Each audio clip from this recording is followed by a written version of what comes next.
abran sus Biblias y vamos a dejarle el tiempo al pastor para que él inicie con orando y pues con el evangelio que vas a compartir hoy, César. Muchas gracias, siempre tu participación, una bendición, mano. Que Dios te bendiga y estamos aquí pues ya listos, César, adelante cuando tú gustes. Claro que sí, muchas gracias, Alex. Pues vamos a arrancar, si gustan, con el estudio. ¿Qué les parece si hacemos una oración? Vamos a orar y a poner este tiempo en las manos del Señor y pedir que su Espíritu Santo sea nuestro Maestro. Así que vamos a inclinar nuestro rostro y vamos a orar. Señor, te damos gracias esta noche preciosa porque nos concedes el privilegio de abrir una vez más tu palabra. Estamos emocionados, estamos gozosos, porque cada vez que abrimos tu palabra, tú nos sorprendes, nos hablas profundamente al corazón, Señor. Y te pedimos que así sea esta noche, Señor, que tu Espíritu Santo le hable a quien lo necesite con los pasajes que vamos a estar estudiando en el Evangelio de Lucas capítulo 13, Señor. Trae consuelo a quien esté quebrantado, trae sanidad a quien lo necesite, Señor. Obra tus milagros, Señor, esta noche a medida que se expone tu palabra. En Cristo Jesús te lo pedimos. Amén. Amén. Muy bien, pues buenas noches a todos. Qué privilegio estar con ustedes una vez más aquí en las clases de Liti, de los miércoles en la noche. Es una delicia, es como un oasis siempre que abrimos la palabra de Dios. Y bueno, vamos a estar analizando Lucas capítulo 13. Aquí en la pantalla les estoy presentando un breve análisis exegético de este capítulo 13 de Lucas. Y algunos de los comentarios fueron desarrollados por su servidor, pero utilicé 3 bibliografías que quiero enseñárselas aquí brevemente. La primera es la Biblia de Estudio de la Reforma, que tengo aquí, bastante gruesa. Está editada por R.C. Sproul, que es el director general de los Ministerios Ligonier. Bueno, era, porque ya falleció hace un par de años, el hermano Sproul. Es una excelente Biblia llena de comentarios. Entonces de aquí vamos a nutrir nuestro estudio. La segunda bibliografía es la famosa Biblia de Estudio MacArthur, que ya muchos de ustedes conocen, que es una joya, en mi opinión, una de las mejores Biblias. Acaba de salir esta edición con la versión Biblia de las Américas, una muy bonita edición, se las recomiendo. Y de aquí también vamos a estar nutriendo nuestro comentario. Y la tercera bibliografía, sobre todo en la parte de las parábolas que vamos a analizar, es esta, el libro Eventos del Porvenir, del hermano Dwight Pentecost. Es un estudio de escatología bíblica, escrito por Dwight Pentecost, quien fuera discípulo allá de Balboa, en el seminario de Dallas hace muchos años.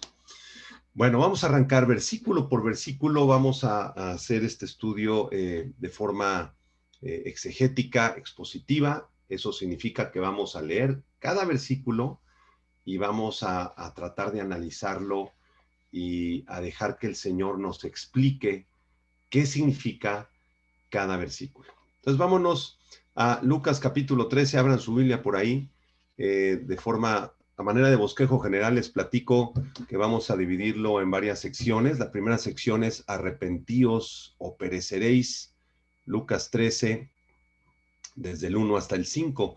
La segunda sección es la parábola de la higuera estéril, la parábola de la higuera estéril, Lucas 13, desde el 6 hasta el 9. La tercera sección, Jesús sana a una mujer en el día de reposo.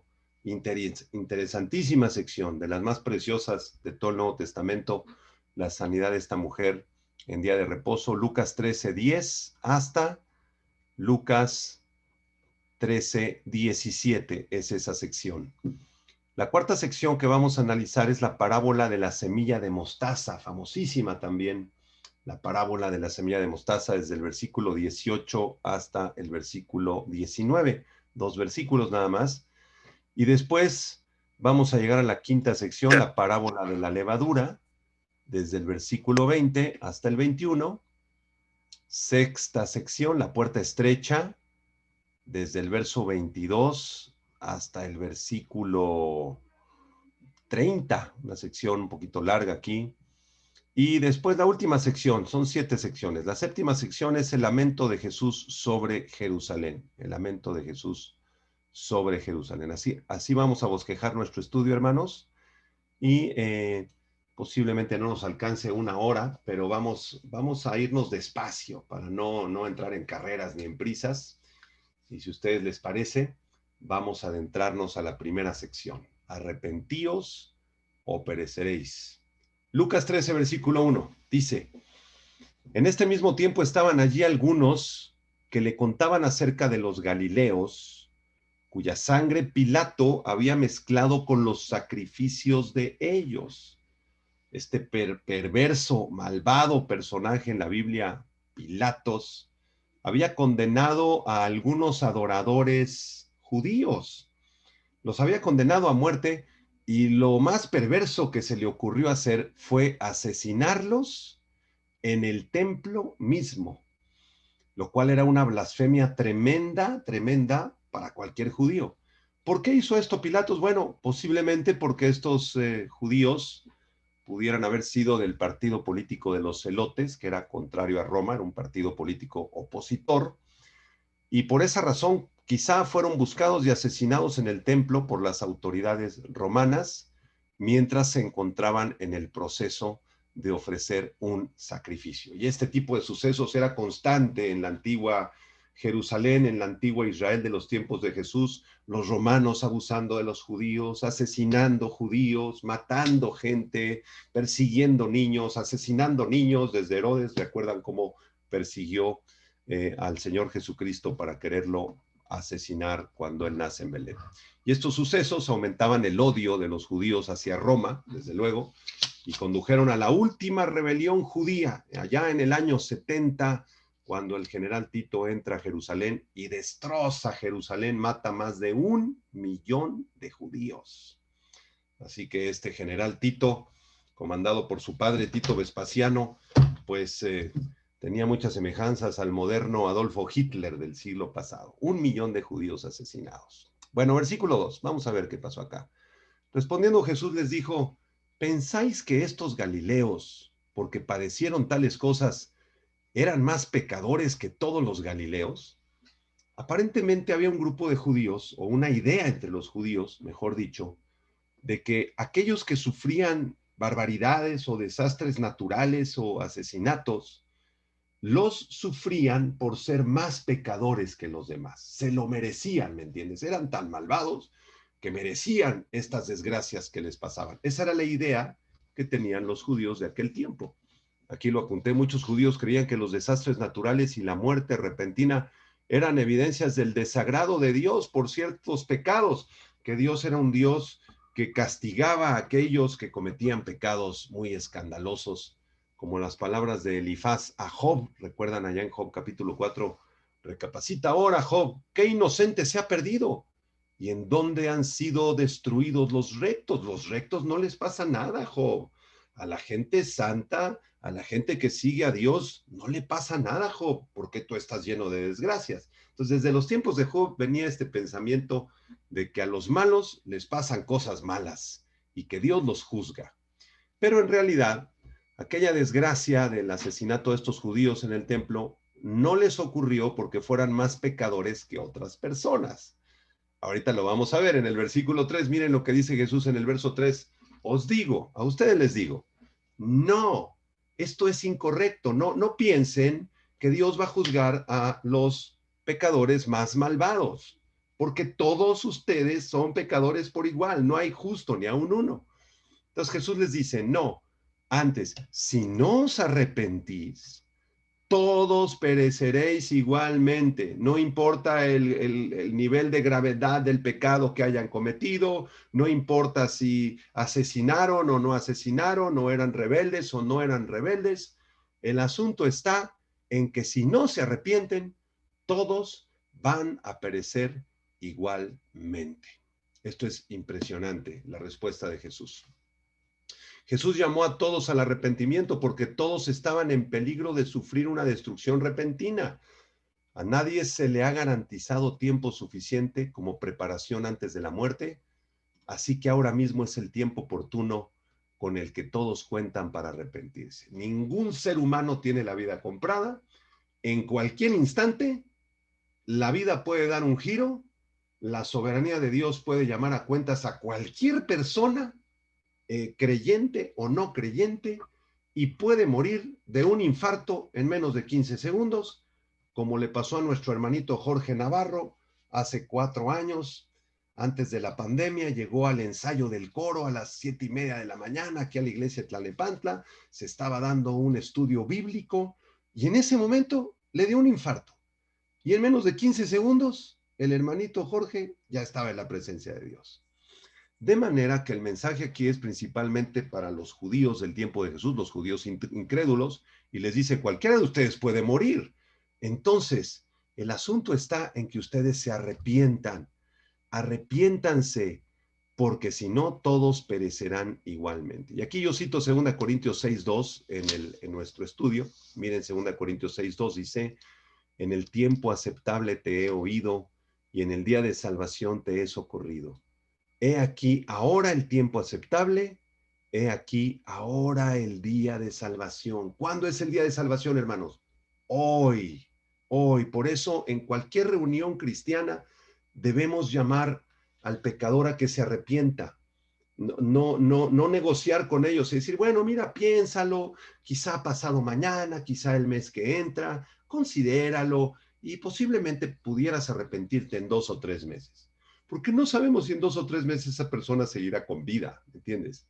Entonces debemos forzar, debemos ser muy insistentes. Entrégale tu vida a Cristo, arrepiéntete, porque si no hay arrepentimiento, todos perecerán igualmente. Estas palabras constituyen una advertencia profética acerca del juicio de Israel que se cumplió en la destrucción del año 70, pero también representa un perecer en el infierno, una muerte eterna.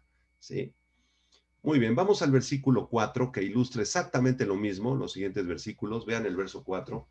Dice Jesús, o aquellos 18 sobre los cuales cayó la torre en Siloé y los mató, ¿acaso piensan ustedes que ellos eran más culpables que todos los hombres que habitan en Jerusalén? Había habido una desgracia en esta área llamada Siloé, se encontraba al sur de Jerusalén y ahí había un estanque, ¿se acuerdan del famosísimo estanque de Siloé? Allá en Juan capítulo 9. Bueno, este estanque o este acueducto evidentemente se desplomó de alguna manera. Recuerden que esos acueductos antiguos estaban sostenidos por columnas. Entonces, seguramente alguna de las columnas o de las torres que sostenían aquello colapsó y entonces se cayó esa parte de la construcción y murieron 18 personas, 18 muertos. Algo parecido a lo que nos pasó aquí en el metro de la Ciudad de México. ¿Recuerdan esa desgracia que cayó el vagón del metro y se desplomó la estructura? Bueno, algo parecido. Y otra vez, en la mente de los judíos del siglo I, ellos pensaban que aquello tenía que ver con un juicio de Dios. Había una conexión entre la desgracia y la iniquidad. Pero Jesús contesta que esa calamidad no es la forma en la que Dios usa para castigar a un grupo de personas malvadas, sino que es una advertencia para todos los pecadores, para todos los pecadores. De hecho, el verdadero juicio catastrófico vendrá tarde o temprano sobre la vida de todos los que no se arrepientan. Así de radical es el Evangelio, hermanos. El Evangelio es tremendamente ofensivo para el pecador. Por esa razón, muchos pecadores no asisten a la iglesia o cuando nos invitan a ciertos lugares a dar algún tema bíblico y hacemos el llamado al arrepentimiento, no les gusta. Se salen del auditorio, empiezan a aventarnos de jitomates y otras frutas podridas por ahí, porque a los pecadores no les gusta que se les hable de esta manera.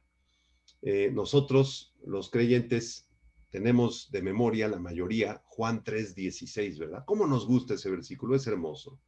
Pero casi nadie se sabe de memoria Juan 3:36.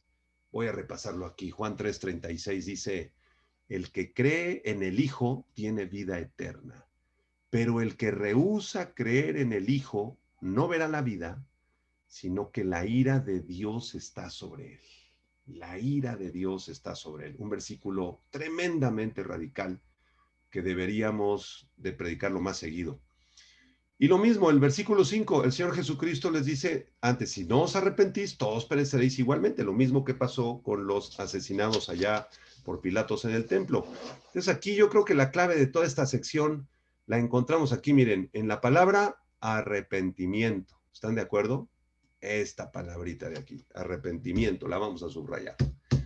La palabra griega metanoía, con acento en la I, metanoía, significa literalmente cambio de mente, cambio de dirección, y esto implica un cambio de corazón que nos lleva a aborrecer nuestros pecados pasados, y yo le agregaría aquí a nuestro apunte, y amar a Dios con todo el corazón. Entonces el arrepentimiento es un cambio de dirección, es un cambio de mente. Algo pasó dentro de ti. El Espíritu Santo te toca, naces de nuevo, viene una experiencia impresionante, maravillosa, que se llama el nuevo nacimiento. El Espíritu Santo cambia tu mente, cambia tu corazón, y antes disfrutabas el cigarrito, ahora lo odias. Antes disfrutabas ciertas películas inmorales y ahora las detestas. Antes lo último que te interesaba en el día era buscar a Dios y la oración y adoración a Dios. Y ahora lo primero que quieres hacer es adorar a Dios. Hubo un arrepentimiento en tu corazón. Esa es la palabra arrepentimiento, metanoía en griego, y es una de las palabras más importantes de la Biblia entera y del Nuevo Testamento, arrepentimiento. Muy bien, vamos a la segunda sección de nuestro estudio, que es la parábola de la higuera estéril, versículo 6. Dijo también Jesús esta parábola. Recuerden que una parábola es una historia ficticia que contiene una enseñanza espiritual del reino de Dios. Entonces, bueno, vamos a esta parábola. Tenía un hombre una higuera plantada en su viña y vino a buscar fruto en ella y no lo halló. Bueno, aquí debemos recurrir a la simbología del Antiguo Testamento en Oseas 9, Jeremías 8, Isaías 5, Mateo 21, Marcos 11, y en todos estos pasajes nos vamos a encontrar que la higuera y la viña son símbolos inequívocos de la nación de Israel. Entonces Jesús está hablando aquí de la nación de Israel, no de la iglesia, de la nación de Israel. Recuerden, la nación de Israel y la iglesia somos entidades distintas, aunque estamos conectados porque nuestro Mesías es judío, desde luego, pero somos grupos diferentes. Israel es un grupo, la iglesia es otro grupo, somos grupos distintos. Entonces, esta parábola tiene que ver con Israel. El hombre que tenía la higuera, aquí en el verso 6, debe representar sin duda al Padre, a Jehová, a Dios, quien es el originador y sustentador de Israel desde Génesis 12, cuando Dios llamó a Abraham, y ahí surge la nación maravillosa, bendita de Israel. Bueno, resulta que este hombre, el dueño de la viña, vino a buscar fruto en ella y no lo halló. Qué triste situación. Imagínense al Padre viniendo a su pueblo, a la nación de Israel, para buscar fruto, y resulta que no había ni un solo fruto. Versículo 7. Y dijo al viñador, este hombre, el dueño, le dice al viñador, he aquí hace 3 años que vengo a buscar fruto en esta higuera y no lo hallo. Córtala. ¿Para qué inutiliza también la tierra? Bueno, algunos teólogos piensan que el viñador aquí podría representar al Hijo, a Cristo. De modo que el Padre le está diciendo al Hijo, Hijo, hace 3 años que vengo a buscar fruto en mi nación de Israel y ellos no dan fruto. Entonces, Hijo, te pido que la cortes porque está inutilizando la tierra. Estos 3 años representan al tiempo desde la creación de la nación de Israel en Génesis 12 hasta el tiempo del Mesías. Más o menos unos 3.500 años, algo menos, creo que menos, unos 2.500 años, no tengo ahorita la cifra, pero más o menos es el tiempo desde que la nación de Israel fue creada hasta el tiempo del Mesías. ¿Ustedes creen que 2.000 y pico años sean suficientes para dar fruto? Yo creo que sí, debió haber sido suficiente. Pero durante esos 2500 años, la nación de Israel se rebeló en múltiples ocasiones al Señor. Allá en el libro de los jueces se rebelaron, en el libro de primero de Samuel y el libro segundo de Samuel y el libro de los reyes. Tú lees el libro del profeta Isaías y de Jeremías y es rebelión, rebelión, rebelión, rebelión de Israel contra Dios. Lo rechazaron, no se arrepintieron y cuando vino el Mesías, lo rechazaron también. Lo rechazaron a Jesús. Versículo 8. Él entonces respondiendo le dijo, es decir, el viñador que representa aquí al hijo, le dice al padre, Señor, déjala todavía este año, hasta que yo cabe alrededor de ella y la abone. Quiero que noten aquí en el versículo 8, que es increíblemente maravilloso, que el versículo 8 es una ilustración impresionante y maravillosa de la intercesión de Cristo por la nación de Israel y de la misericordia y paciencia del Padre por su preciosa nación. Aunque Jesús vino a los suyos y los suyos no le recibieron, dice Juan 1:11, el Señor Jesucristo no rechazó a Israel, les predicó a sus hermanos judíos. Dice la Biblia que Jesús predicaba en las sinagogas, que se metía al templo, que enseñaba a las afueras del templo, que oraba junto con sus hermanos de la nación de Israel. Les demostró en muchísimas ocasiones que él era el Mesías. ¿Se acuerdan una vez que en la sinagoga Jesús agarró el libro del profeta Yeshayahu, Isaías, y les dijo, estas palabras se han cumplido hoy delante de ustedes. Yo soy el Mesías, yo soy el Mesías. ¿Y qué hizo la nación de Israel? Lo rechazaron y no se arrepintieron. Pero vean el corazón de Jesús, misericordioso, sensible, intercesor. Así es Jesús también con nosotros. Versículo 9, y si diere fruto, bien, y si no, la cortarás después, Padre. La cortarás después. Hermanos, la preciosa nación de Israel sigue viva. Tenemos amigos judíos por todas partes, aquí en la Ciudad de México, en Polanco, en Toluca también, en Monterrey, en Nueva York, en todo el mundo. La nación de Israel está dispersa por todo el mundo. Y Dios les sigue teniendo paciencia. Ahorita están otra vez en un año de gracia. No es un año de 365 días, es un tiempo donde el Señor todavía está esperando que se arrepientan. En el futuro vendrá el arrebatamiento de la iglesia. La iglesia se va al cielo, pero la nación de Israel se queda en la tierra. En la 70ª semana de Daniel, los 7 años de la tribulación y de la gran tribulación, será la última oportunidad para que la nación de Israel se arrepienta en la 70ª semana de Daniel. Y la buena noticia es que la mayoría de ellos, la mayoría de nuestros queridos amigos judíos, se van a arrepentir y van a dar fruto durante el tiempo de la tribulación. Dios enviará 144,000 jovencitos judíos que les predicarán el evangelio. Bueno, esta es la parábola de la higuera estéril. Espero que la hayamos comprendido lo mejor posible. Y esto nos lleva a la tercera sección de Lucas 13. Jesús sana a una mujer. ¿Cuándo? En el Shabbat, en el día de reposo. Versículo 10. Enseñaba Jesús en una sinagoga en el día de reposo. Notemos aquí cómo Jesús invirtió gran parte de su ministerio enseñando en las sinagogas judías. Recuerden que las sinagogas se originaron cuando el templo quedó destruido. Allá en el último templo, el que edificó Zorobabel, y en los días de Zorobabel fue destruido ese último templo y se quedaron los judíos más o menos unos 350, 400 años sin templo antes de Cristo. Entonces, ¿qué hicieron? No había templo. Entonces se reunían en las sinagogas, ¿de acuerdo? Ahí es el origen de las sinagogas hasta la fecha. ¿Qué hacía Jesús en las sinagogas? No se metía a atacarlos ni a criticarlos, se metía a anunciar el evangelio principalmente. Qué lamentable que les predicó tanto a los judíos y la mayoría de ellos lo rechazaron al final de su vida. Y bueno, aquel día en esa sinagoga era día de reposo, es decir, Shabbat. Y en Shabbat, las tradiciones de los fariseos equivocadas, las tradiciones sobre el día de reposo fueron un asunto que provocó un montón de problemas y controversias durante el ministerio de Jesús, porque parte de sus tradiciones del Shabbat decía que no se podía sanar a nadie ni ayudar a nadie en día de reposo.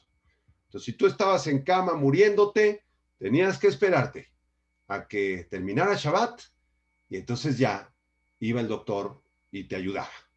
Pero eso no estaba en la Biblia. En el Antiguo Testamento en ningún momento Dios prohibió ayudar a un enfermo, a un moribundo, incluso a un animal que estuviera sediento. La Biblia nunca prohíbe ayudar a un animal sediento o a una persona enferma en día de reposo. Esta era una tradición judía de los fariseos que no estaba en la Torá. Versículo 11. Y había allí una mujer que desde hacía 18 años tenía espíritu de enfermedad y andaba encorvada y en ninguna manera se podía enderezar. Esta mujer judía, porque más abajo dice que era hija de Abraham, se había congregado en esa sinagoga durante muchos años. Debido a su enfermedad podemos pensar que era una mujer muy pobre, de bajos recursos económicos. No era una mujer que estuviera viajando por todas partes, era una mujer que se queda en su ciudad toda la vida y que se congrega en la misma sinagoga toda la vida. Entonces los maestros de la ley, los fariseos, la conocían hacía muchos años. Y lo primero que se nos dice de esta mujer es que tenía espíritu de enfermedad. En el original griego, pneuma astheneia, en griego, pneuma astheneia. Y esta frase en griego describe claramente una entidad espiritual ajena a la mujer que le estaba provocando una debilidad física, un fuerte problema de salud, que vamos a descubrir en este versículo que era un problema posiblemente en su columna. Este espíritu maligno, este demonio, la había atormentado por 18 años. 18 años. Hermanos, nosotros no aguantamos una gripa de 7 días. Y nos andamos quejando y llorando. Ay, me siento mal, tengo fiebre. Imagínense esta mujer, 18 años. Qué sufrimiento tan terrible habría experimentado esta mujer. No se nos dice qué enfermedad padecía, pero se nos dice que andaba encorvada y en ninguna manera se podía enderezar. Entonces podemos pensar que tal vez padecía algún tipo de artritis reumatoide, alguna enfermedad en los huesos, en la columna vertebral, quizá era una osteoporosis, quizá era algún tumor óseo en su columna, en su espalda, en su cuello, o algún tipo de osteogénesis, que es una enfermedad de los huesos provocada por la genética que heredamos de los padres. No sabemos qué enfermedad, pero era alguna de estas, seguro era alguna de estas. Y aquí viene una enseñanza muy, muy particular en el Evangelio de Lucas capítulo 13. A ver, aquí la voy a subrayar, a ver qué piensan. Aquí apunté yo, es un hecho que los demonios pueden producir todo tipo de enfermedades físicas. Ahí lo subrayé. Es la conclusión del versículo 11. ¿Están de acuerdo? Tenía un espíritu de enfermedad. Este espíritu de enfermedad era un demonio, era una entidad ajena a la mujer que le estaba haciendo sufrir. Entonces, ¿cuál es la conclusión?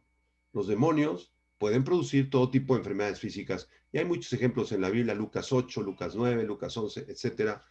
Aunque no todas las enfermedades físicas son provocadas por demonios. No debemos achacarle a los demonios cualquier enfermedad. No, no, no.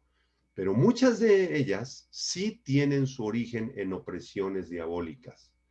Y cuando esa persona que ya está en Cristo se arrepiente de ciertos pecados y reflexiona en su vida pasada y le entrega al Señor eso y confiesa aquello como pecado y pide que la sangre de Cristo le limpie y acompañado de algunos ministros se expulsan fuera estas entidades, estos demonios, entonces la persona se empieza a sentir mejor.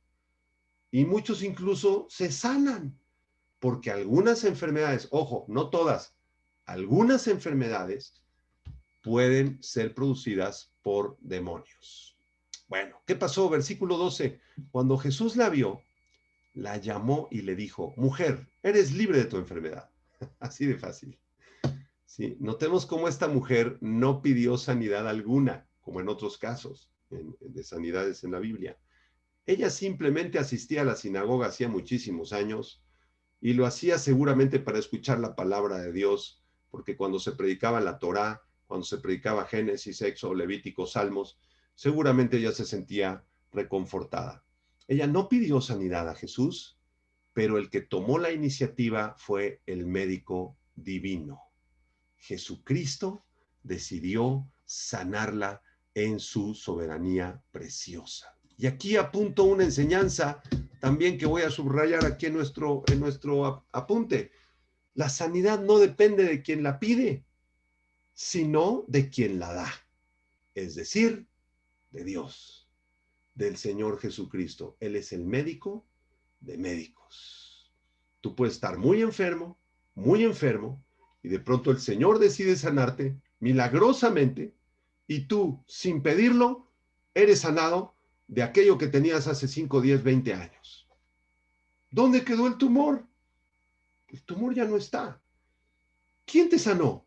El Señor Jesucristo. ¿Sí? Hay otras ocasiones donde pedimos sanidad, Señor, sáname, y el Señor no nos sana. Y el Señor permite que estemos enfermos 1, 2, 5, 20, 30 años, porque esos 30 años, debido a la enfermedad, estamos de rodillas pidiendo a Dios, y tal vez esa es la voluntad de Dios. Pero quizá después de 18, 20, como el caso de esta mujer, el Señor nos sana. Entonces la sanidad no depende de quien la pide, hermanos, sino de quien la da, es decir, del Señor Jesucristo. Jesús simplemente llamó a esta mujercita preciosa. Este caso no requirió de una fe especial por parte de la mujer. Jesús no le dijo, hija, tu fe te ha salvado. No. En otros casos, Jesús sí requirió de la fe de los presentes, como en el caso del muchacho paralítico que lo bajaron del techo, o el caso del centurión, tu fe te ha salvado, tu fe te ha salvado, pero no siempre fue así. No siempre fue así. Claro que la fe es un elemento importante, pero la soberanía de Dios está por encima de cualquier cosa. Si Él decide sanar, Él sana. Si Él decide que permanezcamos enfermos por algún propósito divino, permanecemos enfermos. A Él sea la gloria, como dijo Job, el Señor dio, el Señor quitó, bendito sea el nombre del Señor. Amén. Y hay otro detalle interesante en el verso 12, porque Jesús no tuvo que confrontar ni expulsar a ningún demonio. Aquí Jesús no se pone a reprender demonios, simplemente la declara libre, nada más. Qué gran poder el de nuestro Salvador y Señor Jesucristo. Simplemente le dijo, mujer, eres libre de tu enfermedad. Y desde luego, este espíritu que la oprimía salió fuera del cuerpo de aquella mujer. Entonces el Señor puede sanar a través de una oración de liberación, sí, pero también puede sanar a través de una oración muy sencilla, a través de la cual ungimos al enfermo y le decimos, Señor, ten misericordia de esta hermana, te suplicamos por su sanidad, ella es tu hijita, amén. Y el Señor la sana también de esa manera. Así que, otra vez, la sanidad no depende de lo que hagamos nosotros, ¿me entiendes? De cuánto oramos y cuántos salmos leímos y cuánto aceite derramamos sobre el enfermo. La sanidad depende de Jesucristo, punto. Él es el que la da como Él desea. Es una enseñanza bastante importante. Bueno, ¿qué pasó después? Esto provocó un enojo impresionante, verso 14. El principal de la sinagoga, enojado de que Jesús hubiese sanado en el día de reposo, le dijo a la gente, ahí estaba llena la sinagoga. ¿Y qué le dijo a la gente? Se paró, yo me imagino que hizo a un lado a esta mujer y a Jesús le dijo, hazte para allá, yo aquí soy el principal de la sinagoga. Por favor, póngame atención, dijo el principal. 6 días hay en que se debe trabajar. En estos, pues, venid y sed sanados, pero no en el día de reposo. Estaba completamente lleno de ira este señor, el principal de la sinagoga, del griego argisunagogos del griego. Era un laico eminente, es la definición del griego. Sus responsabilidades incluían la dirección de las reuniones, el cuidado del edificio, la supervisión de la enseñanza, o sea, era como el maestro guardatemplos, dirigir la reunión, estar al pendiente de la reunión, quizá invitaba a algunos rabinos allá a predicar, etcétera. Pero el caso es que se enoja impresionantemente porque en su doctrina él había aprendido que no se podía sanar a ninguna persona en Shabbat. ¿Sabes qué, mijita? Te hubieras venido el lunes, te hubieras venido el miércoles, el jueves. ¿Cómo se te ocurre venir en sábado? Y tú, Jesús, ¿cómo se te ocurre sanarla en sábado? Porque nuestras leyes dicen que eso es imposible, que es una ofensa a Jehová. Y aquí yo apunté qué gran ignorancia de la ley de Moisés mostró este hombre. Era un ignorante de la ley de Moisés, porque ningún pasaje de la ley de Moisés se prohíbe sanar a las personas en día de reposo. De hecho, sus tradiciones judías sobre el día de reposo asignaban más valor a los animales que a las personas necesitadas. Ellos ayudaban más. Por ejemplo, si tú tenías un burrito, una vaca ahí amarrada, un caballo amarrado ahí en tu casa, y era Shabbat, y resulta que el jueves y el viernes se te olvidó darle de comer al animalito, darle agua, y el animalito empieza así a bramar y te está pidiendo agua el pobre animalito. Entonces las leyes permitían que tú desataras a tu caballo, a tu vaca, y lo llevaras a tomar agua y lo regresaras y lo volvieras a amarrar. Pero no a un enfermo, no a un ser humano. A los animales sí, a los seres humanos no. Imagínense qué tradición tan absurda, tan perversa, ¿no? Y miren lo que dice aquí el Señor Jesucristo en Marcos 2:27. Jesús les dijo, el día de reposo fue hecho por causa del hombre y no el hombre por causa del día de reposo. Jesús sabía de estas tradiciones absurdas judías y por eso les dirige estas palabras en Marcos 2. El día de reposo fue hecho a causa del hombre y no el hombre a causa del día de reposo. Por tanto, el Hijo del Hombre es Señor aún del día de reposo. En otras palabras, Jesús tenía autoridad para sanar a quien él deseara sanar, aún en Shabbat. Isaías 61 profetizaba esto, desde luego, el Señor Jesucristo, el Espíritu de Jehová, el Señor está sobre mí, me ha enviado a predicar buenas nuevas a los abatidos, a vendar a los quebrantados de corazón, etcétera, etcétera. Entonces, este señor Argisunagogos era un ignorante de la ley y aparte era un enojón. ¡Qué carácter, hombre! ¡Qué genio! Así, lamentablemente, luego hay algunos hermanitos que se enojan de todo cuando la cosa no sale bien en la iglesia o en la vida, se la viven enojados. Hay que tener cuidado con eso. Bueno, muy bien, la liberación de una persona oprimida por algún espíritu de enfermedad puede ser cualquier día de la semana, ¿verdad? Esa es nuestra conclusión. Versículo 15. Entonces el Señor le respondió, no se quedó callado Jesús. ¿Qué le respondió a este hombre? Le dijo, hipócrita, cada uno de vosotros no desata en el día de reposo su buey o su asno del pesebre y lo lleva a beber, lo que les estaba explicando hace un momento. Entonces Jesús le llama hipócrita. Lo exhortó fuertemente. De hecho, en el original griego dice hipócritas, en plural. O sea, está exhortando a este principal y a todos sus amigos fariseos, a todos sus amigos de la sinagoga. La palabra hipócrita, upocrités en griego, upocrités, describe un actor, alguien que finge o pretende ser algo que en realidad no es. Entonces, la razón por la cual lo llamó así estaba plenamente justificada. ¿Por qué? Porque Jesús sabía que este hombre, se me va la palabrita, el argisunagogos, el principal de la sinagoga, tenía animales en su casa. Y cuando el animal le pedía ir a beber, lo soltaba y lo llevaba a beber. Pero eso sí, se puso bien religioso a la hora de que Jesús sanó a esta mujer. ¿Sí? Este era un hombre hipócrita porque él mismo llevaba a sus animales domésticos a beber agua en el día de reposo, pero se oponía a que esta mujer de su comunidad hubiera sido sanada en sábado. Era una acción terrible de odio contra Jesús y de gran orgullo en su corazón. Versículo 16. Lucas 13:16. Y esta hija de Abraham que Satanás había atado 18 años, ¿no se le debía desatar de esta ligadura en el día de reposo? Fíjense, aquí Jesús nos da más información acerca de la mujer. Nos dice que era hija de Abraham. Solo a esta mujer se le asigna este título en toda la Biblia. A nadie más se le llama hijo de Abraham directamente de parte del Mesías, de parte de Jesús. Tal vez para recalcar que se encontraba dentro de las bendiciones del pacto abrámico. Era una judía, ¿verdad? Que se encontraba dentro de la bendición del pacto abrámico. Y además Jesús aquí nos revela abiertamente que fue Satanás que la tenía atada hacía 18 años. Recuerden el nombre Satanás significa el adversario. ¿sí? Entonces, por medio de algunos de sus perversos demonios, la había tenido atada hacía 18 años. Y Jesús le hace una pregunta retórica a este hombre. Le dice, ¿no se le debía desatar de esta ligadura en día de reposo? ¿Cuál es la respuesta? Desde luego que sí. Desde luego que sí. Y qué interesante, fíjense, por eso es tan bonito hacer exégesis en griego, porque la palabra ligadura en griego es la palabra desmos. Desmos, aquí la apunté. Y es la misma palabra griega que se usa para referirse cuando se suelta un buey o un burro para darle de beber y a la liberación de la mujer de la esclavitud del espíritu humano. O sea, es la misma palabra.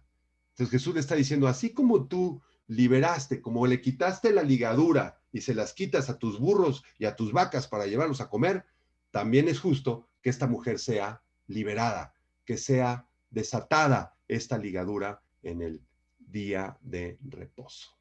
¿Okay? Muy interesante este pasaje. Verso 17. Al decir él estas cosas, se avergonzaban todos sus adversarios, pero todo el pueblo se regocijaba por todas las cosas gloriosas hechas por él. Dos reacciones, fíjense bien, dos reacciones cuando el Señor sana a esta mujer milagrosamente.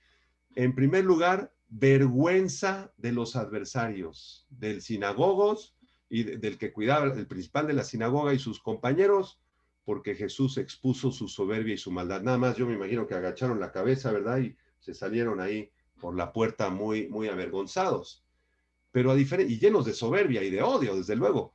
Pero a diferencia de ellos, todo el pueblo, toda la comunidad de ese pueblito se regocijó por todas las cosas gloriosas hechas por él. Noten esta expresión, todas las cosas gloriosas. No solamente Jesús liberó a esta mujer que estaba encorvada hacía 18 años, hizo más milagros, pero no están registrados. Porque si hubieran estado registrados, la Biblia tendría millones y millones de páginas. Entonces los evangelistas, el Espíritu Santo solamente hizo como un resumen. Jesús hizo muchas cosas más gloriosas hechas por él en ese momento o en ese lugar, y entonces se regocijaban por estas cosas. Aquí hay una palabrita muy interesante, regocijo, apúntala. La palabra griega jairo, con X, acento en la I, jairo, describe un enorme gozo y alegría porque el Señor Jesucristo es nuestro Salvador y Él es el que obra milagros, el milagro más grande, la salvación y perdón de pecados.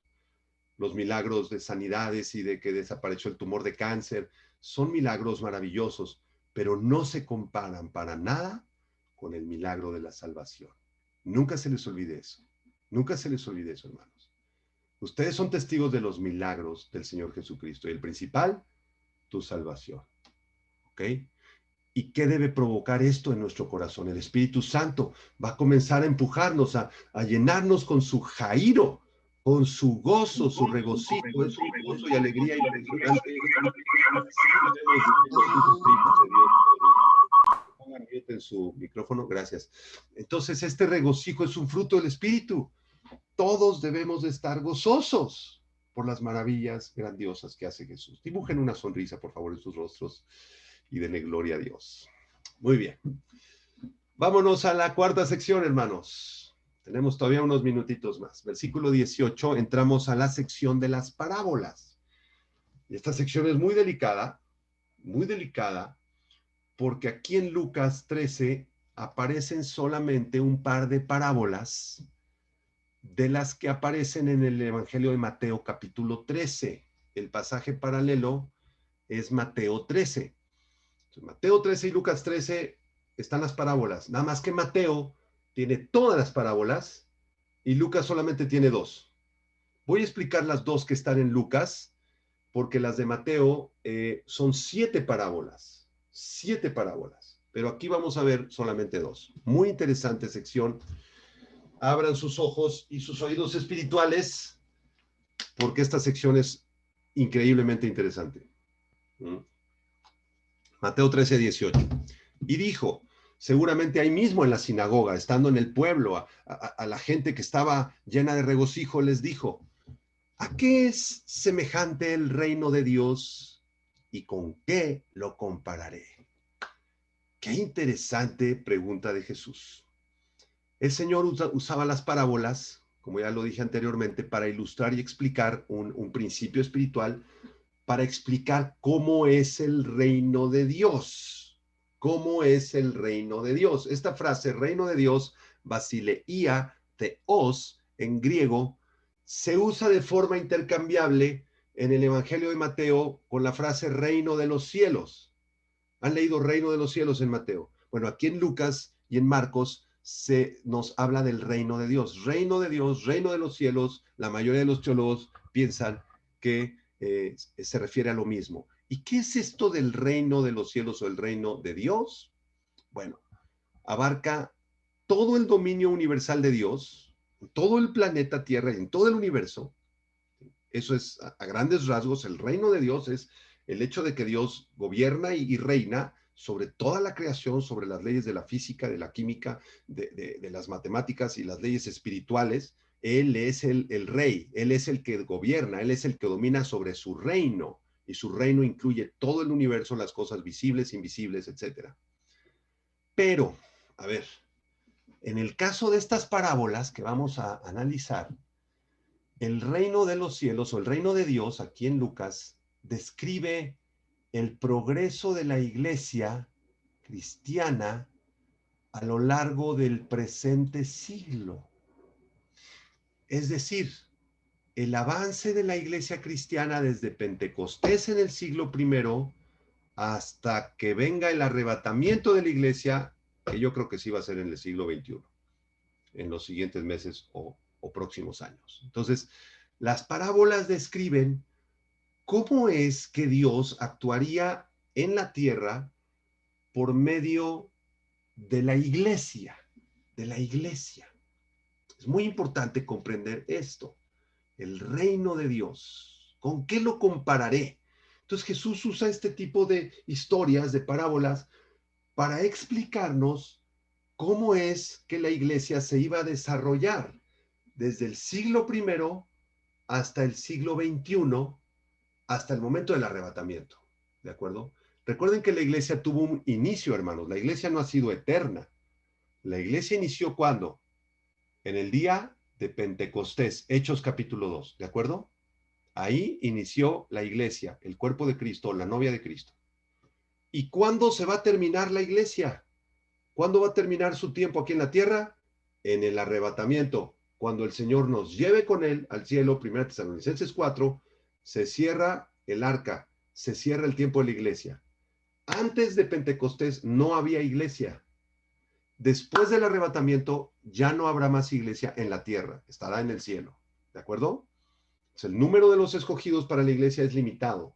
No todos los creyentes que han depositado su fe en Dios pertenecen a la iglesia. Abraham, por ejemplo, no pertenecía a la iglesia, ¿verdad? Ni Juan el Bautista. Tampoco los que se queden en la tribulación y que se conviertan pertenecerán a la iglesia. La iglesia es una entidad que tiene principio y final. Bueno, después de esta explicación tendremos que irnos al versículo 19. ¿A qué es semejante el reino de Dios? Jesús dice aquí, es semejante al grano de mostaza que un hombre tomó y sembró en su huerto, y creció y se hizo árbol grande, y las aves del cielo anidaron en sus ramas. ¡Wow! ¡Qué hermoso! ¡Qué hermosa parábola! A ver, aquí yo copié el comentario de un comentarista, dice, esta parábola aparece también en otros evangelios, en Mateo 3, en Marcos 4, y una de las interpretaciones más comunes de esta parábola es que así como las plantas de mostaza en Palestina son largos arbustos que alcanzan los 4.5 metros de altura y las aves pueden anidar en ellas, así también los gentiles serán incluidos dentro del reino, es decir, el tiempo de la iglesia está a punto de iniciar. Entonces la interpretación es que la iglesia tuvo un comienzo muy sencillo con la semilla de mostaza, que es de las más pequeñas o la más pequeña de las semillas. El hombre que toma la semilla pues es el Señor, desde luego, y entonces la siembra en su huerto. El huerto es el mundo, y esta semilla dio fruto y se empezaron a convertir, y en la predicación de Pedro se convirtieron 3,000, y creció y creció y creció, y después se hizo un árbol grandísimo, y vinieron aves del cielo, muchas aves del cielo, y anidaron en sus ramas. Entonces, la interpretación clásica de esta parábola, que todos creo hemos escuchado, es que la iglesia tuvo comienzos muy sencillos, muy humildes, muy pequeños en el siglo I, pero que después ya de algún tiempo se hizo grande y dio abrigo a muchas personas porque se convirtió en un árbol y entonces estas personas alcanzaron salvación y estas personas están representadas aquí por las aves. Y se nos citan algunos textos que parecieran darle sustento a esta interpretación clásica. Es la interpretación clásica de la semilla de mostaza. ¿Están de acuerdo? ¿Cuántos les gustó esta interpretación? Hagan así su dedo. Sí, está padrísima esa interpretación. ¡Wow! Ya le entendimos a la parábola de la semilla de mostaza. Pero les tengo aquí algunas objeciones a la interpretación clásica. Hay varias objeciones a esta interpretación equivocada y simplona, le puse aquí, por lo cual debemos ver más de cerca la parábola e interpretarla a la luz del contexto de Mateo 13.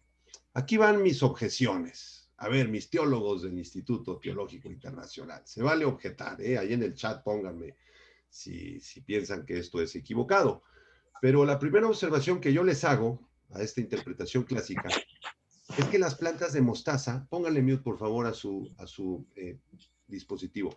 Las plantas de mostaza, aunque pueden crecer algunos pocos metros de altura, 3 o 4, son en realidad, genéticamente, la planta de mostaza es una hortaliza, hermanos, que crece de forma horizontal, ¿sí? Que puede abarcar varios metros cuadrados, pero a nivel de piso. Son hortalizas chaparritas de medio metro, de 1 metro, pueden llegar hasta 1,5 metros si quieres, 2 metros, ok, pero son hortalizas que crecen de forma horizontal, no crecen de forma vertical. Primera observación. Segunda observación u objeción. Las hortalizas de mostaza, aquí viene algo muy importante, jamás se convierten en árboles, porque las hortalizas son hortalizas y los árboles son árboles. Las hortalizas son de una especie y los árboles son de otra especie diferente, y en Génesis Dios creó a cada planta y a cada animal conforme a su género y a su especie. Un elefante jamás se convierte en jirafa, ni una jirafa se convierte en hipopótamo. De la misma manera, una hortaliza jamás va a poder ser un árbol. Entonces tengo una objeción bastante fuerte aquí, genética, y y entonces a la luz de estas objeciones, porque aquí quiero que observen el versículo, obsérvenlo bien. Miren, el reino de los cielos es semejante al grano de mostaza que un hombre tomó y sembró en su huerto y creció. Y aquí viene el problema, y se hizo árbol. ¿Cómo que se hizo árbol? O es hortaliza o es árbol. Aquí aquí alguien metió mano negra, aquí hubo alguna transformación genética bastante grave dentro de la parábola del Señor Jesús. Bueno, entonces si mis objeciones son ciertas, debemos buscar otra interpretación para la parábola de la semilla de mostaza, entonces. No sé si estén de acuerdo, si no pónganmelo en su chat y al final platicamos un poquito. En realidad, a la luz del contexto de Mateo capítulo 13, donde también aparece esta parábola, la parábola de la semilla de mostaza significa, escuchen, que la voluntad de Dios para su iglesia desde sus inicios en el siglo I y a lo largo de este presente siglo, es decir, desde Pentecostés hasta el arrebatamiento, hasta el siglo XXI, la voluntad de Dios para su iglesia en estos 21 siglos es que la iglesia funcionara como un organismo horizontal, como una hortaliza, pegada al suelo, humilde, sin jerarquías, sin escalones eclesiásticos, sin niveles, ¿sí? Está el obispo, el subobispo, el superintendente, el gerente, el otro gerente, los diáconos, los subdiáconos, los megadiáconos y hasta abajo ya el pueblo, como 20 escalones hemos hecho en algunas denominaciones cristianas. Eso no es la voluntad de Dios. La voluntad de Dios es que nos extendiéramos horizontalmente como hortaliza y cubrir el mundo entero. Pero, a ver, a medida que el siglo ha progresado, ¿sí? La palabra siglo, aion en griego, significa este tiempo desde Pentecostés hasta ahorita, para que me entiendan, ¿sí? A medida que el siglo ha progresado, ¿sí? Han habido ha habido un crecimiento externo anormal de la iglesia. En algún momento la iglesia se convirtió en un árbol, hubo algo anormal, algo perverso. Entonces, lo que había de ser una hierba humilde, ahora se ha convertido en un árbol soberbio, se ha convertido en una monstruosidad. La hortaliza se convirtió en árbol. Esta iglesia pervertida y monstruosa ha llegado a ser un descanso para las aves, porque acuérdense que las aves vienen y anidan en este árbol, ¿verdad? Y por cierto, las aves, en el contexto de Mateo 13, ¿sí?, representan a demonios, representan al maligno. En la parábola del sembrador, que está 2 parábolas antes que esta en Mateo 13, las aves no son personas inocentes convertidas miembros de la iglesia. No, son demonios. Entonces, a la luz del contexto de Mateo 13, recuerden sus reglas de interpretación bíblica, tenemos que interpretar el pasaje a la luz de su contexto inmediato, ¿de acuerdo? A la luz de su contexto inmediato. Entonces, en el contexto inmediato de Mateo, las aves son demonios. Bueno, ¿de qué les estoy hablando? Que la iglesia cristiana primitiva, aquí lo voy a subrayar en nuestro apunte, se corrompió de tal manera que llegó a formar jerarquías humanas llenas de soberbia y perversión. Se corrompió el cristianismo. El cristianismo fue bastante puro, hermanos, en el libro de los Hechos, siglo I, siglo II, siglo III, pero algo pasó en el siglo IV. ¿Qué pasó en el año 313? Para los que han estudiado un poquito de historia del cristianismo, se funda la famosísima Iglesia Católica Romana. En el Edicto de Milán, en el año 313, Constantino, el emperador de Roma, ordena que el cristianismo sea la religión oficial de todo el imperio y comienza a mezclar pastores cristianos con políticos, nombra a algunos amigos de él políticos como pastores, como obispos, nombra el obispo de Roma, el arzobispo de Roma, el cardenal 1, el cardenal número 2, el cardenal número 3, el gerente, el diácono del diácono del diácono, y la iglesia cristiana se pervierte y se convierte en un árbol perverso, nido de demonios. Esto ocurrió de forma generalizada del año 313 hasta el año 800. En el 313 ocurrió el Edicto de Milán, promulgado por Constantino, y en el año 800 la coronación de Carlomagno, el Papa corona a Carlomagno como emperador supremo del Sacro Imperio Romano, casi todos los países de Europa y algunos de Medio Oriente. Esa es la historia del cristianismo, hermanos. En el 313 se corrompió. Por eso, a ver, la parábola de la semilla de mostaza, otra vez, estas parábolas, las 7 parábolas de Mateo, corresponden con 7 periodos de la historia del cristianismo.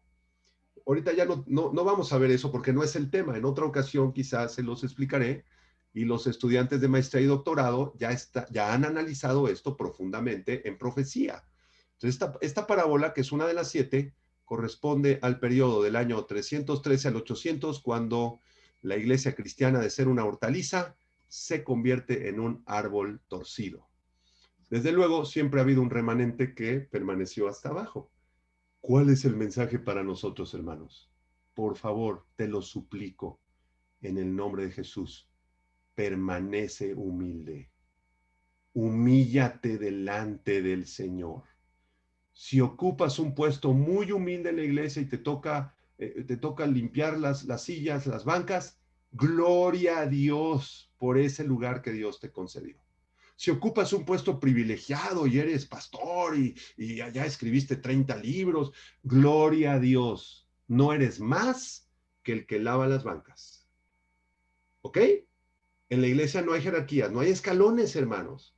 Aquí hay solamente 2 escaloncitos. El primero lo ocupa Jesucristo. Él es el que manda en la iglesia. Y el de abajo, ahí estamos todos los demás. ¿Estamos de acuerdo? Aunque desde luego Dios estableció líderes y pastores, etcétera. Pero esa es la jerarquía en general. La iglesia tiene que tener una estructura plana, ¿sí? Como la semilla de mostaza.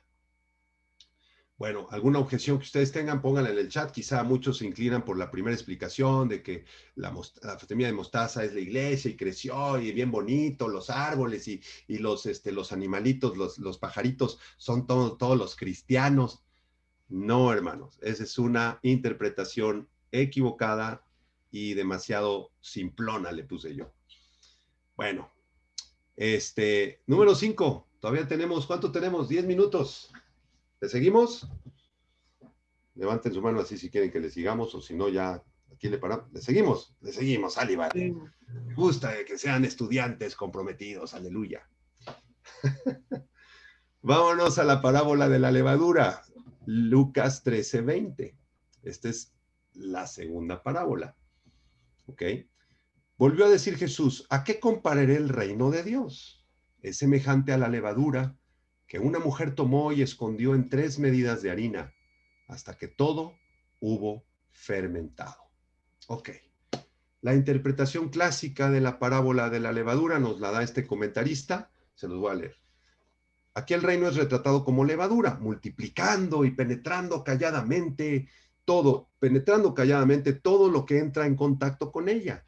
La lección es la misma que en la parábola de la semilla de mostaza, dice este comentarista, aunque algunos intérpretes sugieren que dado a que la levadura es casi siempre un símbolo de la maldad, podría tener aquí una misma connotación como de maldad. Pero no piensen que es algo malvado ni perverso, no. La levadura es la iglesia que se extendió y leudó toda la masa, es todo el mundo, y el chiste es que lleguemos a todos los rincones del mundo. Amén, ya terminé mi interpretación de esta parábola. Bueno, otra vez.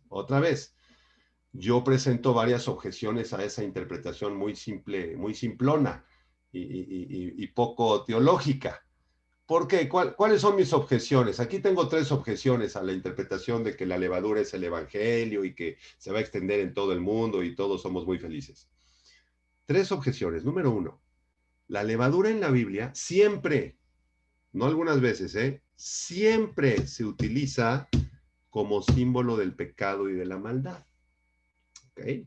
Por eso en las fiestas judías y en Shabbat comían panes ¿qué? Sin levadura. Y por eso Jesús le dice a sus discípulos, cuidado con la levadura de los fariseos, que era su doctrina falsa. ¿Se acuerdan? Entonces la Biblia siempre menciona la levadura en relación con el pecado y la maldad, nunca con el evangelio. Nunca. Esa es mi primera objeción. Segunda, nunca se utiliza la fermentación en la Biblia como símbolo de pureza y santidad. Y aquí esta levadura ya fermentó, ¿sí? En la parábola la levadura fermentó, ese es su objetivo de la levadura, justamente es fermentar. Entonces la fermentación es un proceso que en la Biblia se usa para simbolizar el pecado otra vez, nunca pureza ni santidad. Y número 3, Jesús no estaba describiendo la pureza de la iglesia en las parábolas, sino el desarrollo de la misma en 21 siglos de historia. ¿Okay? Vuelvo a la misma idea. Las parábolas de Mateo capítulo 13, las 7 parábolas de Mateo capítulo 13 son proféticas. Apúntalo. Son proféticas. Anuncian el desarrollo de la iglesia desde el siglo I hasta el siglo XXI. Bueno, si ustedes creyeron en mis objeciones y deciden por esta interpretación más adecuada, entonces la parábola de la levadura debe tener un significado distinto. ¿Están de acuerdo? ¿Cuál será su significado? Bueno, la levadura representa las falsas doctrinas, lo dijo Jesús. Pero estas falsas doctrinas se introdujeron en la iglesia cristiana a lo largo de los siglos. La parábola de la levadura representa el desarrollo torcido y pervertido, principalmente de la iglesia que fundó Constantino, que aquí puse su nombre, para no repetirlo, aquí lo subrayé, la iglesia de Roma, y representa el periodo de historia del año 800 en la coronación de Carlomagno hasta el 1519, creo que es aquí, después de Cristo. Es el periodo de la dominación papal, de la corrupción de los líderes de esta falsa iglesia que usurpó a la iglesia cristiana primitiva y las doctrinas falsas. Introdujeron un montón de doctrinas falsas, como la doctrina del purgatorio, la doctrina de la Inmaculada Concepción de María, la doctrina de la Ascensión de María, mucho después la doctrina de la infalibilidad del Papa. y un montón de doctrinas, perdónenme mi expresión, asquerosas, doctrinas asquerosas que no están en la Biblia. Y yo tengo un gran amor y respeto por el pueblo católico. Tengo muchos amigos católicos que quiero mucho, pero están tremendamente equivocados porque fueron leudados, ¿sí? La levadura de estas doctrinas perversas y mentirosas y engañosas dominan hasta la fecha en la Iglesia de Roma. Y ese es el significado de la parábola de la levadura, a la luz del desarrollo de la Iglesia. ¿Y por qué puse aquí hasta 1519? ¿Qué pasó en 1519? Ustedes saben lo que pasó en 1519, por favor. Se levantó un monje católico, un cura católico, que se llamaba Martín Lutero, y leyó Romanos capítulo 1, Romanos capítulo 2, Romanos, todos romanos, y se dio cuenta que la salvación era por gracia, no por obras, ni por confesión, ni por cumplir los sacramentos, ni porque te impusieran los santos óleos, ni por el bautismo de niños. Se dio cuenta que toda esa levadura era una asquerosidad, que era una perversidad. Se convirtió a Cristo y clavó las 95 tesis de Martín Lutero en la Catedral de Wittenberg, en Alemania, y ahí empezó la famosa Reforma Protestante, que tenía las 5 solas. ¿Se acuerdan de las 5 solas de la Reforma Protestante? Solo Cristo, sola Escritura, solo a Dios la gloria, solo el Evangelio y solo la gracia. Nada más. La pura palabra de Dios. Y nosotros provenimos de ese despertar del siglo XVI, de la Reforma Protestante, que regresó al siglo I. ¿Qué creían en el siglo I, hermanos? ¿Creían en la Inmaculada Concepción de María, en el purgatorio? ¡Claro que no! ¿Saben qué creían en el siglo I? Nada más este libro. La Biblia, nada más la Biblia. Y es lo mismo que enseñamos nosotros. Bueno, ya son las 9:05. ¿Les parece que demos un extra de 10 minutos? No quiero yo quizá quitarle su tiempo. Entiendo que muchos de ustedes tienen que dormir. Adelante, Pastor César. Sí, seguimos otros 10 minutos. Bueno, le seguimos. Vamos a ver en la enseñanza de la puerta derecha y brevemente, y ahí terminamos. Y les mando el documento ahorita, terminando, con mucho gusto les hago llegar este documento. Bueno, sexta sección, la puerta estrecha. Lucas 13:22. Pasaba Jesús por ciudades y aldeas, enseñando y encaminándose a Jerusalén. No se nos dice qué aldeas ni qué ciudades. Lo que sí se nos dice es que Jesús enseñaba, tenía un ministerio de ser maestro. Él enseñaba. ¿Y qué enseñaba? Pues enseñaba el Evangelio. Todo el Evangelio de Lucas está enfocado a el viaje a Jesús a Jerusalén, su viaje final para ser crucificado. ¿De acuerdo? Versículo 23. Y alguien le dijo, alguien, no se nos dice quién, pero alguien por ahí que lo conocía bien, le dijo, Señor. Ese título, Señor, aquí no lo apunté, pero es la palabra griega kurios con K, kurios, que describe a Jehová en la Septuaginta. Increíble. O sea, la Septuaginta es la traducción del Antiguo Testamento al griego, y la palabra kurios es la palabra que se usó para describir a Jehová en el Antiguo Testamento.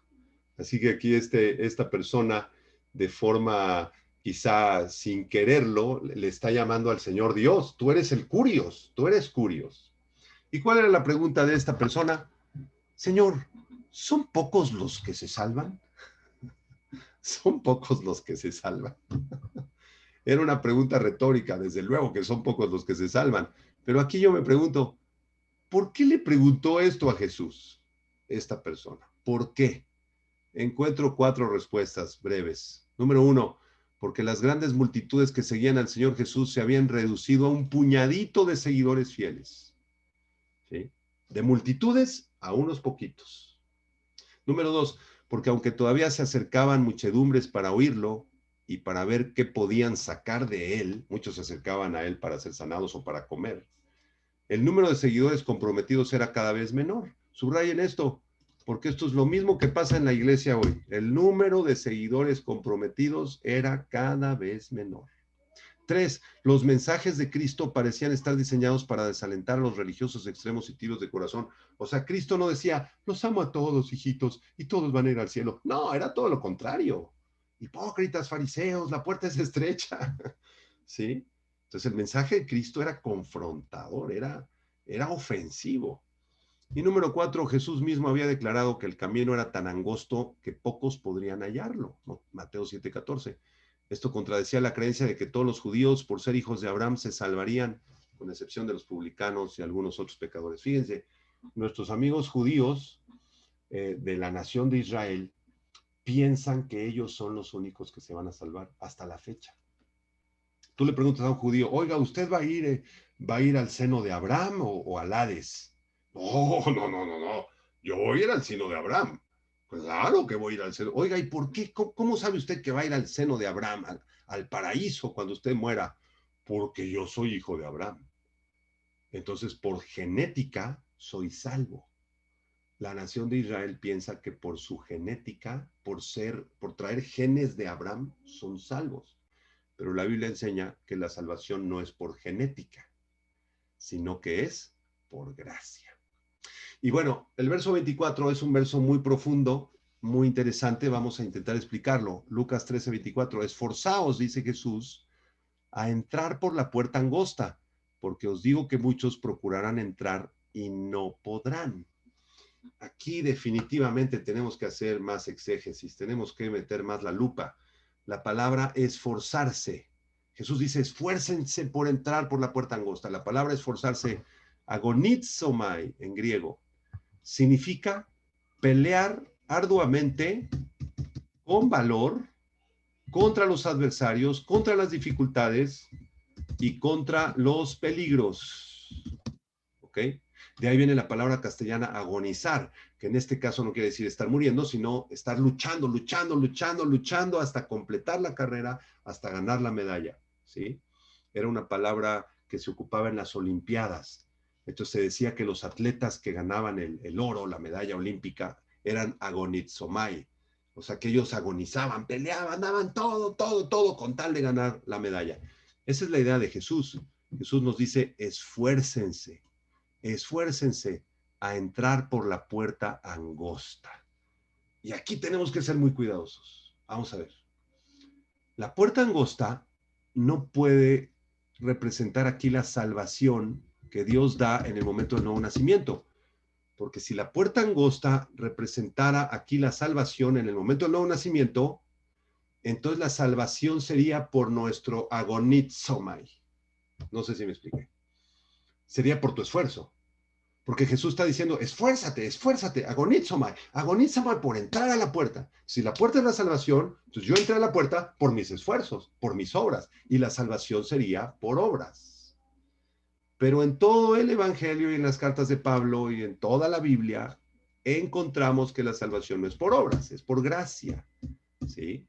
Es por la gracia de Dios. Entonces este agonizomai, para entrar por la puerta angosta, no puede ser un esfuerzo para salvarnos, porque nadie puede ser salvo por sus propios esfuerzos. Entonces, la puerta angosta debe representar entonces el camino que conduce a la salvación, a la justificación que es por gracia, y el camino que sigue hasta llegar al cielo, es decir, el proceso de santificación.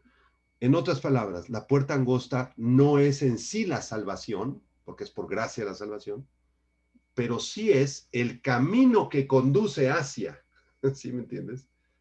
Si yo soy un pecador, hermano, soy un incrédulo, un ateo, y tú me predicas el Evangelio, la instrucción de Jesús para mí es agonizomai.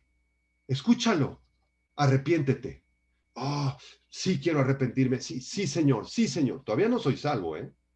Y tú me dices, te invito a que oremos. Sí, quiero orar. Reconozco que soy un pecador. Necesito de Dios. Agonizomai. Oye, ven a la iglesia con nosotros. Queremos que escuches la palabra y que empieces a dar frutos y recibas a Cristo. Sí, yo reconozco eso. Yo no soy salvo, pero estoy agonizomai. Estoy recibiendo. ¿Sí me explico? Estoy recibiendo la instrucción. Estoy esforzándome. Reconozco que necesito de Dios y deseo entrar por la puerta angosta. La puerta angosta entonces representa el camino que conduce a la salvación. No es la salvación, pero es el camino que conduce a ella. Y Jesús aclara aquí en el verso 24, porque os digo que muchos procurarán entrar y no podrán. Muchos procurarán entrar y no podrán. A la luz de las parábolas anteriores, esto quiere decir que muchos querrán salvarse por obras. Muchos querrán salvarse por su propio esfuerzo. Y esto se predica en todas las falsas religiones. Pero a la hora del juicio, muchos protestarán y alegarán que merecen la entrada gratuita al cielo, pero no van a entrar al cielo porque ellos quisieron ganarse su salvación por obras. No sé si me estoy explicando. Es la diferencia entre el cristianismo y las falsas religiones. Imaginen una montaña, ¿sí? Una montaña muy grande, su base, dibújenla ahí en su cuaderno, y hasta arriba, hasta arriba, hasta arriba de esa montaña, aquí en la cúspide, está Dios y la salvación, ¿de acuerdo? Todas las religiones del mundo son intentos de llegar a la cúspide, a donde está Dios, trazando nuestro propio camino. Por acá, y mira, vamos por allá, y vamos acercándonos a Dios. Es lo que hicieron en Babilonia cuando construyeron la torre allí en Génesis. El mormonismo. ¿Qué debo hacer para ser salvo? Tienes que ser mormón, seguir las enseñanzas de José Smith, tienes que congregarte con nosotros, tienes que bautizarte por los muertos, tienes que hacer esto, tienes que renunciar a aquello, no debes tomar café, etcétera, etcétera. Y si haces todo eso, chance y tal vez llegues a la salvación, llegues a la cima. ¿El catolicismo qué es? Una falsa religión. ¿Qué debo hacer para ser salvo? Le pregunté a los 14 años a un amigo sacerdote aquí en Ciudad Satélite. Me dijo, Cesarín, tienes que confesarte, tienes que volverte católico, tienes que bautizarte, tienes que hacer los sacramentos, tienes que seguir las instrucciones del Papa, tienes que creer en María como la Madre de Dios. El caminito para arriba. Y así todas las religiones, puedo seguirle con el Islam, con testigos de Jehová, con la que quiera. Son falsas religiones. ¿Qué es el cristianismo? El cristianismo es Dios desde la cúspide, trazando el único camino hacia abajo que nos conduce a Él. ¿Ya vieron la diferencia? Las religiones de abajo para arriba, con esfuerzos humanos. El cristianismo es de arriba hacia abajo. El único camino, no son 50 caminos, es un solo camino. Y ese camino, ya lo sabemos, es Jesucristo. Jesucristo. Por eso dice Jesús en el 24, muchos procurarán entrar y no podrán. Muchos querrán salvarse por obras, pero no lo van a lograr, no lo van a conseguir porque la salvación no es por obras. Y bueno, termino con estos dos versículos, Hebreos 4:13, muy importante. Y no hay cosa creada que no sea manifiesta en su presencia. Antes bien, todas las cosas están desnudas y abiertas a los ojos de aquel. Y vean esta frasecita, a quien tenemos que dar cuenta. Y esto es para creyentes y no creyentes, para judíos y no judíos y gentiles. Todos tendremos que dar cuenta, todos. Yo me imagino que cuando lleguemos a la presencia del Señor, Dios va a pasar a cada uno de nosotros. A ver, pásale, Olguita, pásale, Lucio, pásale, Genaro, pásale, César, pásale, Armando. A ver, ¿qué hiciste con la vida que te di? Ay, Señor, pues híjole, no, la verdad. A ver, tráigalo. No, sí, la verdad aquí tienes muchos problemas. Encuentro pecado antes de tu vida en Cristo y después de tu vida en Cristo. ¿Sabes qué? El juicio es condenatorio para ti.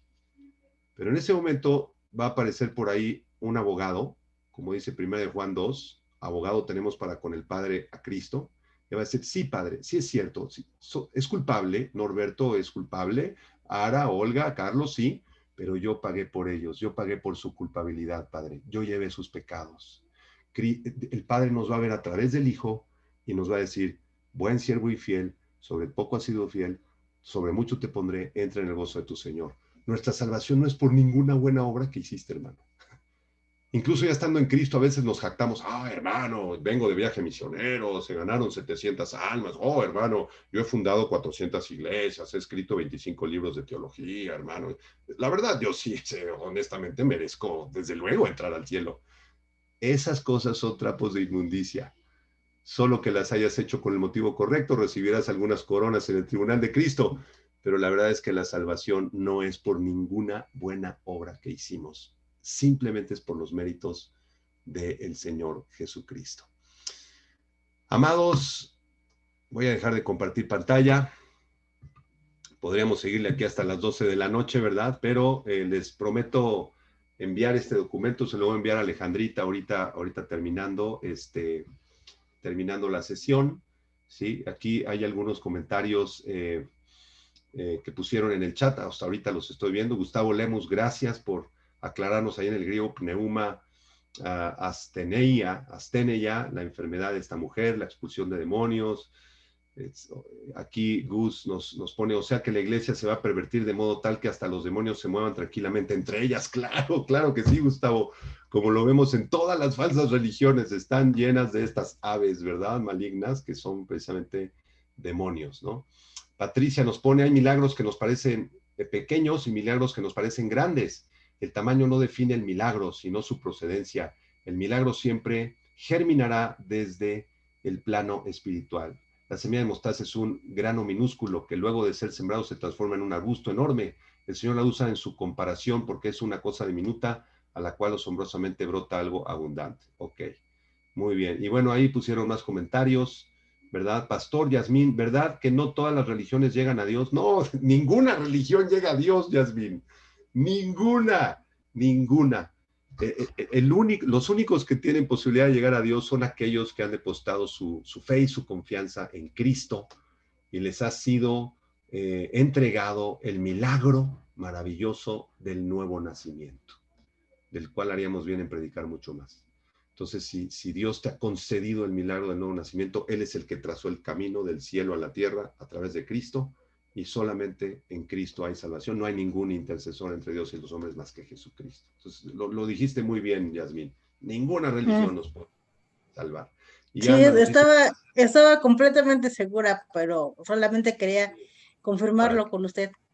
Muy bien, Yasmín. Y Alma nos dice, gracias por preparar esta clase.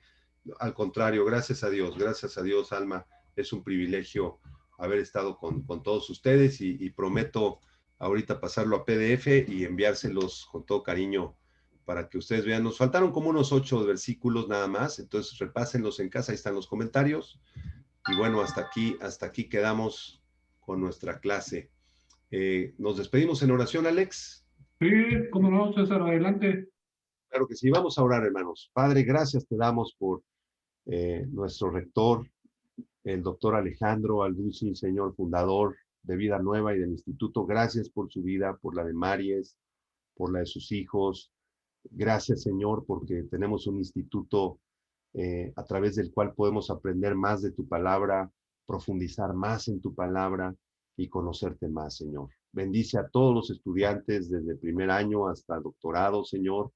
Danos más hambre de tu palabra, de tal manera que seamos llenos de tu espíritu y podamos compartir el evangelio con los demás y vivir una vida quebrantada de humildad ante ti, Señor. Te damos la gloria y te adoramos. A ti, Señor Jesucristo, recibe toda la honra, Señor, y concédenos un buen descanso. Bendice a cada familia, Señor. Tú conoces cada detalle, cada problema de cada uno. Y te pedimos tu ayuda, Señor, así como tocaste a aquella mujer que estaba atormentada por aquel demonio. Así tócanos también a nosotros. Libéranos, Señor, sánanos. Aquí estamos delante de ti y te damos toda nuestra adoración en tu nombre precioso, en el nombre de Jesús. Amén. Amén. Hermanos, un abrazo fuerte a todos. Que Dios les bendiga y gracias por su tiempo y por haber escuchado. Gracias, Pastor Alex. Muchas gracias, Pastor. Buenas noches. Gracias. Buenas noches. Gracias, Pastor. Buenas noches. Muchas gracias. Bendiciones. Buenas noches. Buenas noches. Gracias, Pastor Alducin. Gracias. Gracias, Pastor.